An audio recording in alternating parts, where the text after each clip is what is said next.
नमस्कार, आप देख रहे हैं TNA और मैं हूं अंकित पचौरी। ग्वालियर में इन दिनों बीजेपी नेता ज्योतिरादित्य सिंधिया को लेकर लगाए गए पोस्टर के काफ़ी चर्चे हैं। इसमें पूछा जा रहा है कि कहां गायब है सिंधिया। लापता सिंधिया के ये पोस्टर बेशक सियासत का हिस्सा है, लेकिन सवाल जायज भी है कि वाकई बीजेपी में अब कहां है सिंधिया और MP की 24 सीटों के उपचुनाव हो जाने के बाद कहां होंगे। 24 में से ग्वालियर चंबल की 16 सीटें जिताने की नैतिक जिम्मेदारी सिंधिया के कंधों पर है, जिसमें से 14 सीटें तो सीधे तौर पर सिंधिया समर्थक पूर्व विधायकों से जुड़ी हैं। बाकी मध्य मालवा बुंदेलखंड की 5 सीटें अलग हैं।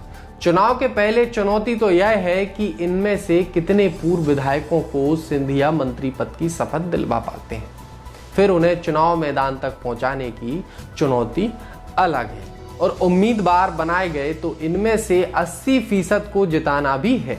सिंधिया के लिए बड़ा इम्तिहान बीजेपी के साथ जनता को यह बताना भी है कि वो शिवराज के मुकाबले जननेता हैं। भीड़ उनके चेहरे पर भी जुटती है। बीजेपी में यदि बगावत बढ़ती है तो बागी फिर मैदान में आएंगे और ये बागी चुनाव जीत गए तो तय है कि बीजेपी से हाथ भी मिलाएंगे। उस सूरत में सिंधिया क्या अपना रुतबा कायम रख पाएंगे? सवाल ये भी है कि बीजेपी वक्त देखकर दूल्हा किसी को भी बनाए, दामाद नहीं बनाती।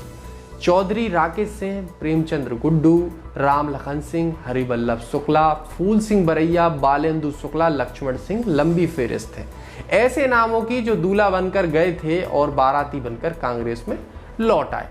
तो 24 सीटों के उपचुनाव पर टिकी सिंधिया की सियासत क्या उनका ही सियासी भविष्य तय करेगी? दरअसल इस वक्त बीजेपी एक तरफ से चिंता मुक्त है।